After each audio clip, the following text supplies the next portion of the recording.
This is Old Line Farmer Radio, a Maryland Farm Bureau production, helping you achieve your best farm future. Hello and welcome back to Old Line Farmer Radio. I'm here with a very special guest. We have Delegate Kevin Anderson from District 38A, the Lower Shore, Somerset County. Delegate, thank you so much for joining us. Yes, thank you for the invitation. Thank you. I gotta say, when I watch you in a hearing, it's honestly a treat because you are a farmer first. Yes. And these hearings kind of simulate a legal proceeding. Lawyers are always told, don't ask a question that you don't know the answer to. I love that you ask questions. Yeah, because you genuinely want answers. Before we get into your background and everything, how do you prepare for a hearing? When you have the witnesses come up, how are you generating those questions?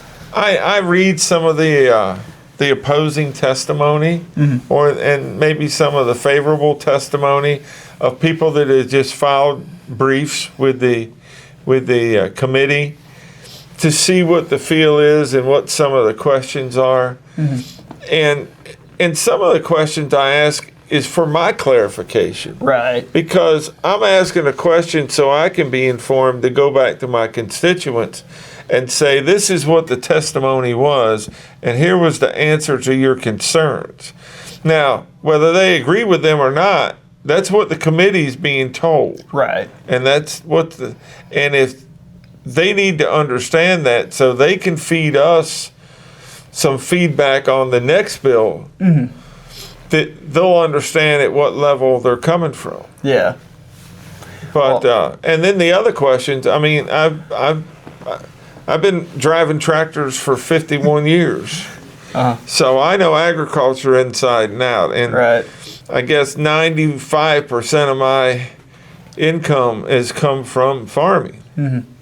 and that's how I feed my kids. That's how I educated my kids. That's how my wife and I have supported ourselves, has been agriculture. Mm-hmm. Yeah. So I'm very passionate about agriculture.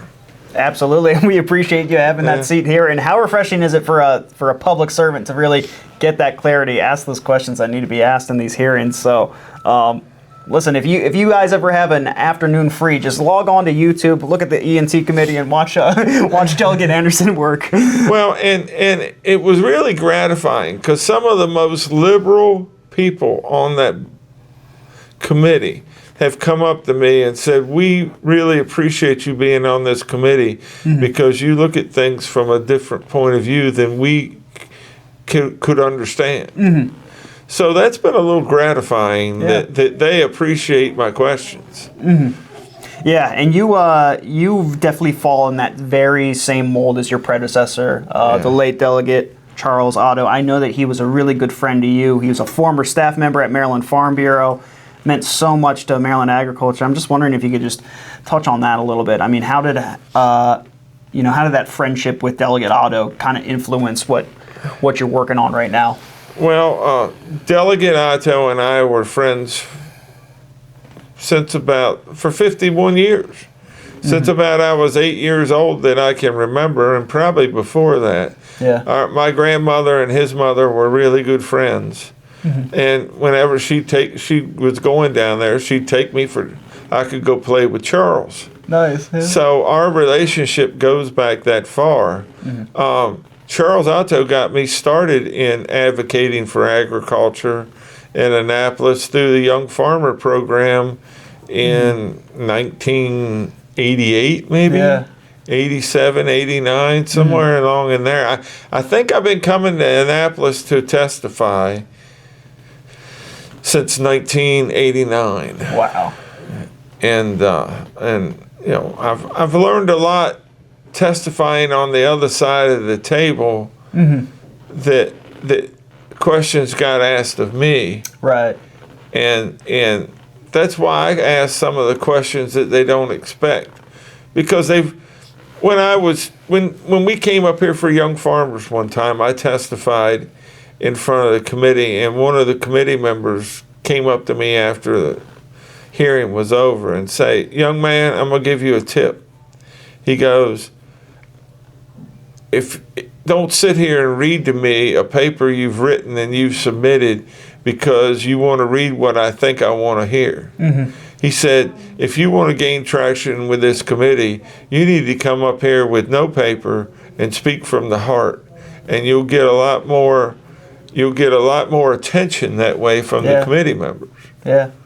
And that's always stuck with me. And that's the kind of the way I feel sitting there, is they've all taken time to write a piece of paper to tell me what they think they want me to know. And they submit it in writing, but they want to read it to me. Right. And we get a lot of that, and I'm just trying to go off track a little bit. And DNR was testifying against a oyster bill yesterday, and I asked the DNR people, what percentage of the sanctuary land was this? And they didn't have an answer. So they were testifying against the bill because it was going to be so harmful. But I asked the lady, I said, well, you're not worried about the impact to the oysters. You're just worried about the policy. Yeah. Because if they were worried about the impact, they would have studied it and at least had a number of what that impact was. But she had no idea what the impact was she was testifying against. She just didn't like the policy. So, it's questions like that that I asked that other people wouldn't. Well, I'll also say that we are here in the Maryland Farm Bureau office in Annapolis. We have a couple of agricultural stakeholders behind the camera here who do a lot of testifying. The word of advice is to be genuine here with when you're advocating, so you don't face the wrath of folks like Delegate. Or know your subject. Yeah.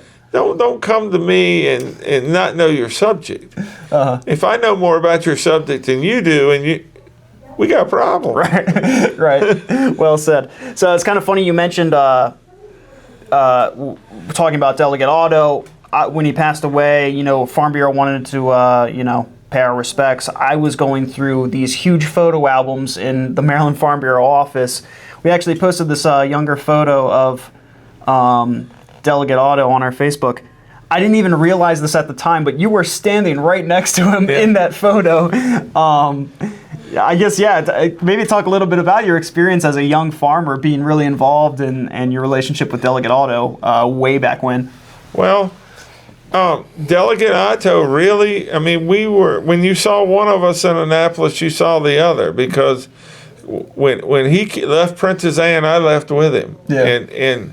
And we came up here to advocate for agriculture, and we both had a passion for it, and he really showed me the ropes. I have to tell you that,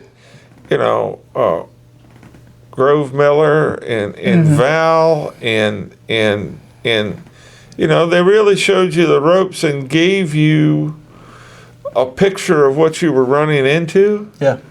And kind of took the edge off so you could be more comfortable. Yeah. And just learning it. Okay, Kevin. And they would tell you who the people in the committees that were on your side and who weren't, and that just gave you a level of comfort when you walked in the room and you were testifying something you were passionate about. They usually had to calm me down. Right. Yeah. But look, Delegate Otto and I were on that train as long as he worked at Farm Bureau. It was Charles and I coming to hearings. And Charles was the best man in my wedding. Wow. Charles and I lived about 2.5 miles from each other when I got married. So Charles used to eat dinner at my house every Sunday night until he had to come to Annapolis and got tied up with this and had less time to spend with his family. He didn't come as much. But when Delegate Otto's family came to me, because I had to convince Charles to run. Yeah. And I actually carried Charles on the last day, and we got to the Department of Elections at the last hour to file. And he told me that day, if you carry me, I'll follow. So then my wife and I ran his campaign, and my wife did most of the paperwork. But when his family came to me and asked me to fulfill his term, I couldn't say no. Yeah. I could not say no. And there was an outcry from the farming community that we needed to keep an ag person on that, in that seat. And I was going to grain producers meetings and these meetings, and I just felt like that I'd take all that off my plate and take this up as being what I was doing for agriculture. Yeah. And I'm trying to continue his legacy, and by not running, I've chose not to run, but I've got a lot of money invested in our farming operation in Princess Anne, and my father's going to be 88 years old on March the 17th, and he's not the man he was a year ago, much less the man he was 2 or 3 years ago. His age is starting to tell on him, and there's nobody watching the hen house when I'm up here that can address items and issues like I can. They try, and they get by, but it might not have been the approach I would have taken. And my father's not in the day-to-day operation of the farm anymore. So it's between my wife and I've got 2 people one guy's been with me for 30 years, and the other guy's been with me probably 15, and those 2 can show the others or lead the way and get by. But it's really a get-by strategy. And I just didn't see how I could continue a 3,400 acre farming operation and a seed business and do this. And you can't, I came to the realization I couldn't do both jobs halfway. I had to do one job right. And I had to choose my farm and my family over Annapolis and the agriculture community, and that's a hard choice to make for me. And if I could just go to committee from 1 o'clock till 8 o'clock some nights, that's where my biggest value is. When I'm across the road at the State House, anything that comes out of committee and goes to the State House is probably going to pass. Yeah. So I feel like that's a little bit of wasted time when I have as much on my plate as I do. But I love my committee work. Yeah. Yeah, absolutely. And part of that is the great thing about groups like Farm Bureau, Farm Credit, grain producers, that they are that constant seat at the table at these committee hearings. So although we're losing you, I know for a fact you're not going to be a stranger to the folks on that committee. No. And the saying in E&T, which is Environment and Transportation Committee, is once you're a member, you're always a member. So they're going to see me back on the other side of the table sooner or later. Yeah. Awesome. Because I've hoped I've earned their trust and have a rapport with them. Yeah. And I want to use that for agriculture. Absolutely. And benefit. I definitely think you have. Let's just talk a little bit about your farming operation. You mentioned it a little bit, but what do you got going on there? I know that you were very involved with grain producers as well. I even read that you actually won a Young Farmer Award from American Farm Bureau. I won Outstanding Young Farmer. I was at that time they did a winner and 3 first, second, and third runner-up. And I was first runner-up. Wow. To a guy in Louisiana that was in the sugarcane business. Okay. Yeah. And that was in 2001. And then in 2007, somebody got my wife and I to apply for the Outstanding Farmers of America. And they pick 4 finalists. And they don't rank them 1, 2, 3, 4, but they picked 4 finalists, and my wife and I made the final 4 there. And that's just opened my eyes. We've got friends all over the country there's probably a state I can't go to between Farm Bureau and OFA that I don't know a friend in that state to go spend a night. Yeah. I don't have to go to a hotel. I can call them and say, Yeah. "Hey, I'm in the area." So, Nice. and that's been great. That's broadened my vision of agriculture tremendously from being in Somerset County and kind of being isolated from the rest of the world. Now, Somerset County is very interesting because, you have a lot of agriculture, but it's also probably one of the biggest counties for aquaculture, your watermen, a lot of fisheries there. What are those constituents telling you about your work? Obviously, there's a lot of parallels in the E&T committee for them. Well, when I went in to meet with the watermen the first time, and I have a few family members that are watermen, I told them that they could be at ease because anything I had in my life, I had worked with these and gotten. Right. And that was exactly what they've done. Yeah. And that I know what hard work is, and I know what working with your hands is, and I can relate to them better than most people. Yeah. And the watermen have been very supportive of me. A few have called me sad that I'm not running because they're saying you're just the type of person we need there and we want there. But I can't put a multi-million-dollar business at risk for a $50,000 a year job. Yeah. So, but other than that, our farming operation is we farm about 3,400 acres, something. I really don't count it all up. It's just we plant till we're done planting, Nice. and we harvest till we're done harvesting, and we spray till we're done spraying. Yeah.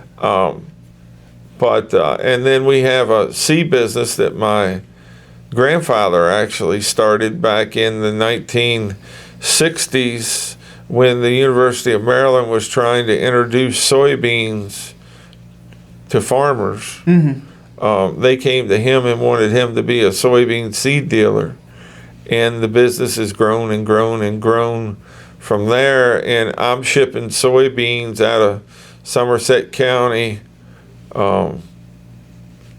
as far west as Memphis, Tennessee. Wow.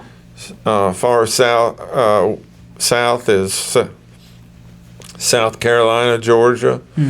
One time some of my stuff showed up in Louisiana. And I got a fine for it because I never applied for a permit in Louisiana. And some of our small grain stuff goes as far north as New York State. So Wow. we've got a pretty good customer base throughout the area where and we work to build that, so a drought or a flood or something,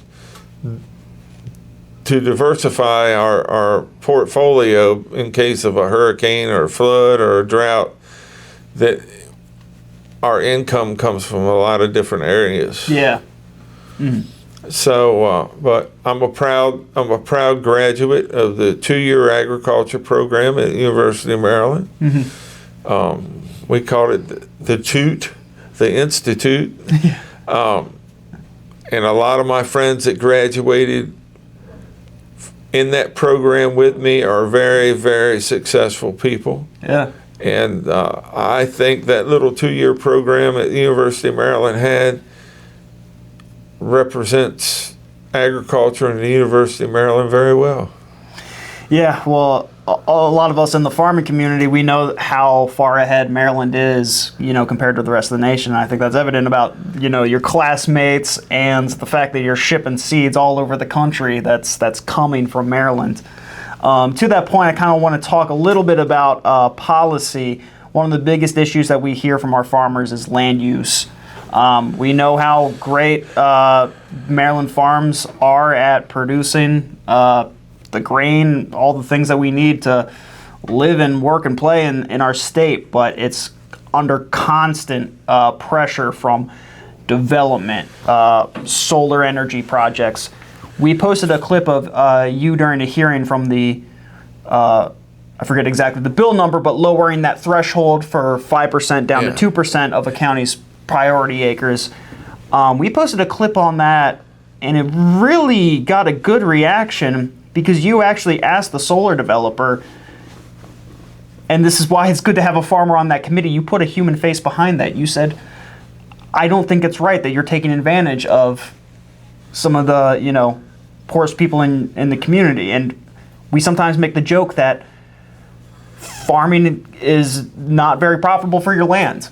There are so much other things that you need, but it's so important. Just talk a little bit about that. What are the pressure that the farmers are facing from developers, and what, if anything, can the legislature do to remedy that? Well, I think anybody that's involved in agriculture recognizes that farmers are land rich and cash poor. Mm-hmm. So when you're talking about someone cash availability, you're not really reflecting on all their assets. Mm-hmm. So that term's thrown around a lot, but the people that don't understand.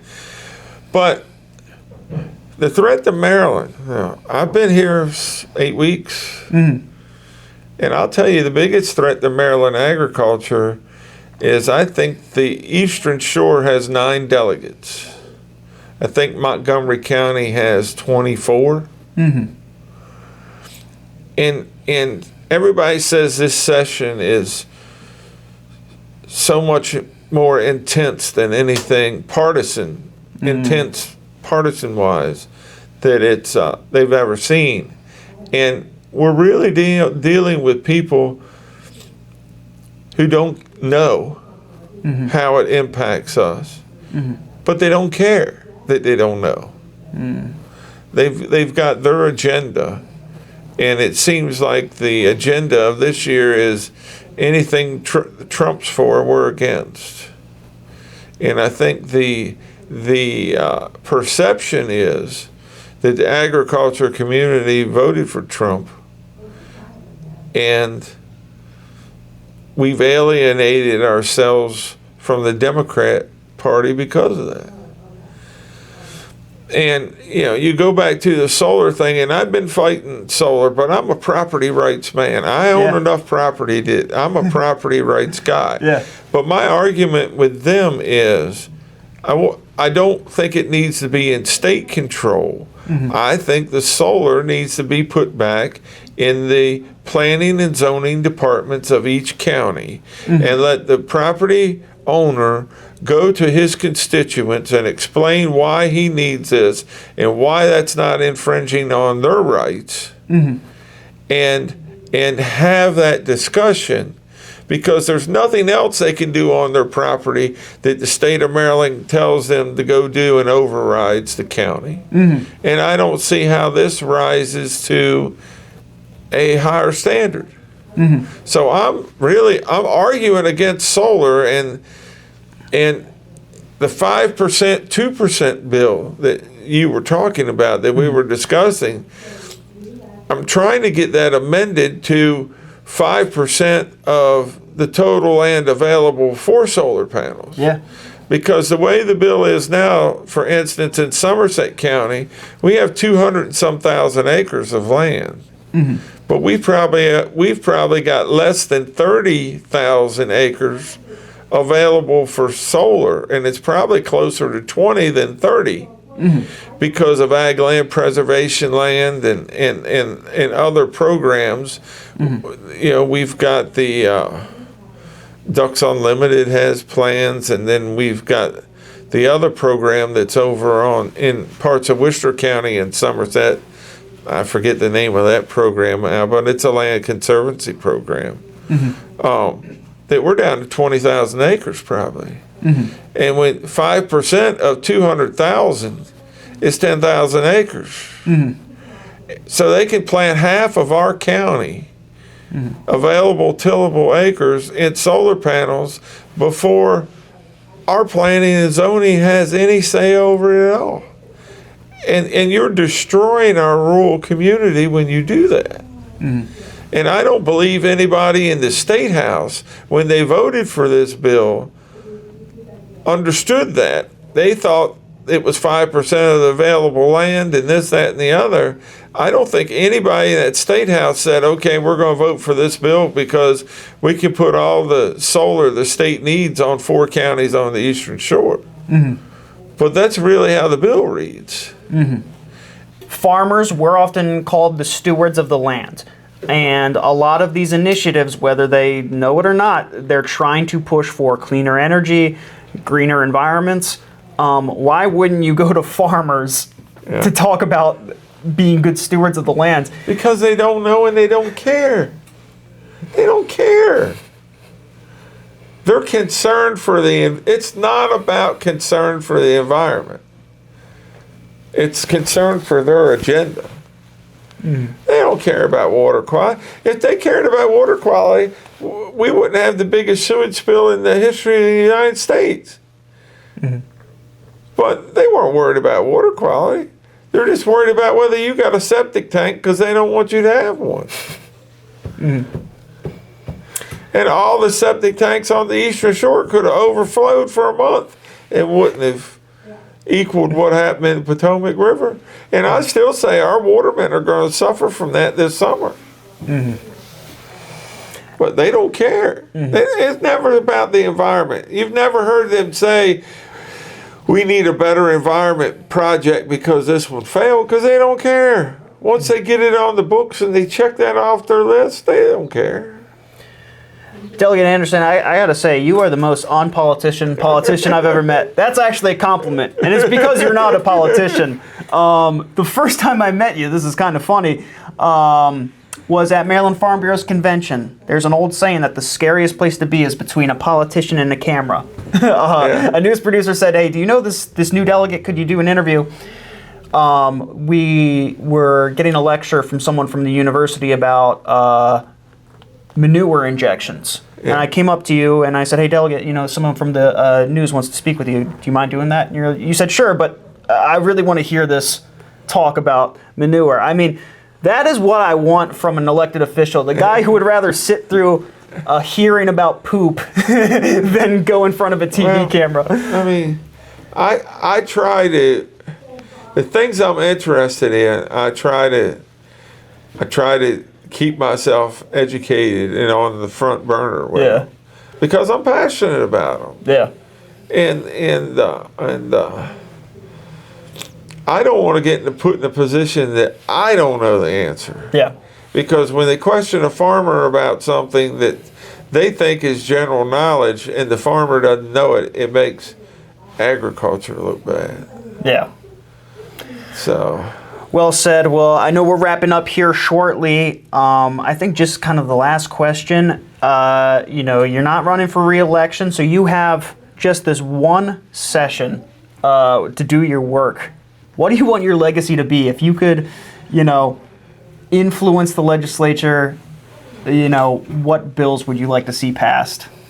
Well, I'd love to have this, at least, if we can't get the 2% bill, I'd at least like to have the 5%, and the 5% pertain to the available land for the solar panels, and not the total entirety acreage.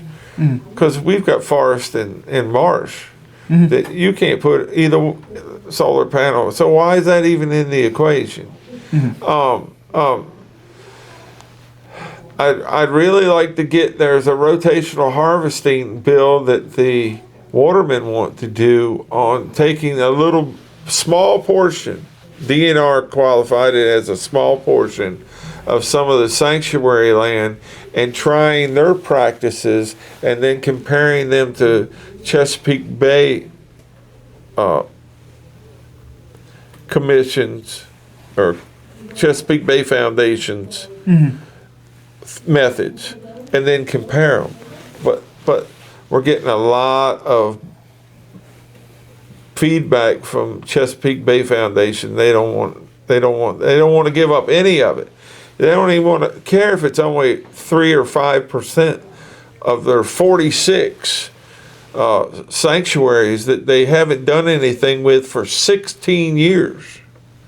And the watermen in this state are asking for less than 5%, from what I understand, of that land mass.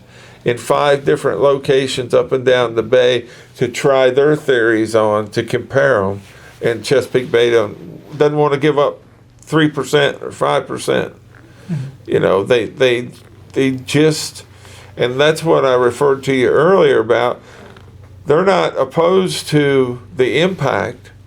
They can't be opposed to the impact. They just don't want to give anything up. They've got their thumb on it and they want to control it, and they're just power hungry. And they don't want to be, there's a possibility they might look bad when the watermen outperform them. And then what would that do to their legacy as being the only ones that protect the bay? Or they're the authority. You know, their authority might be challenged when their methods are questioned. So, Delegate, I know you got a very busy day. Last question for you. We've spoken a lot about the problems that agriculture faces. It's a tough job. You're here in the legislature and you're opting to go back to working full-time on the farm. What is your why? What wakes you up in the morning? What keeps you doing this job that you don't have to do? The challenge. I mean, Mother Nature and everything else just throws a challenge at you, and it's you know, you can say it's a card game or a chess match or whatever, but I've done it long enough. I've participated in it for 50 years, and I don't have all the answers yet. And just when I think I know something, I get a curveball. So it's the mental challenge. Look, it's a physical side of it. If I'd had a desk job, I'd be sitting here weighing 500 or 700 pounds because I've got a lot of bad habits, and eating is one of them. And I don't eat a lot of snacks, but I love good food. Me too. So it's the activity that suits my lifestyle, and it's the mental challenge.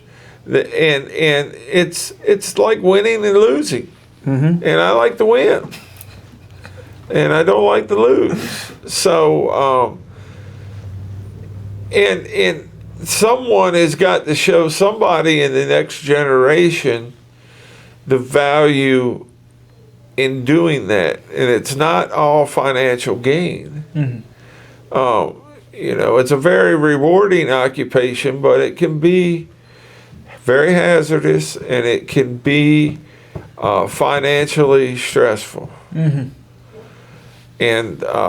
you know, once you get past those points, it can almost be fun.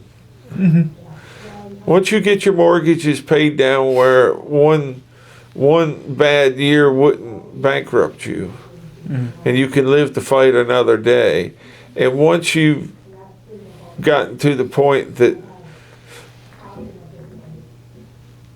you've put in some safety policies or the environment to be safe and nobody get hurt, it almost becomes fun. Yeah. It's a card game, or it's Monopoly, or in real life, and that's fun. Yeah.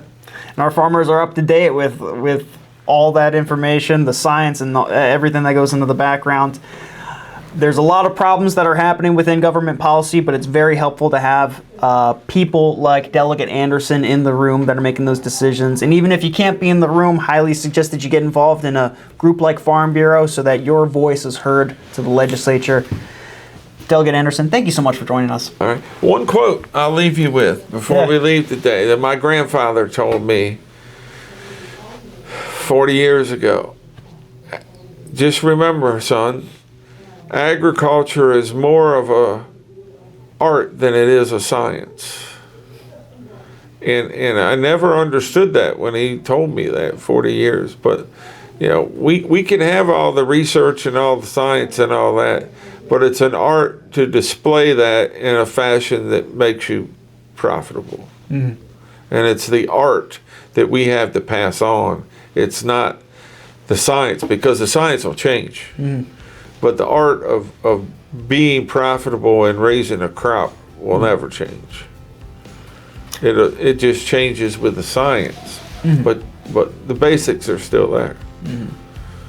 Well said. Delegate, farmer, and artist, Kevin Anderson. Thank you so much. Thank you. Awesome.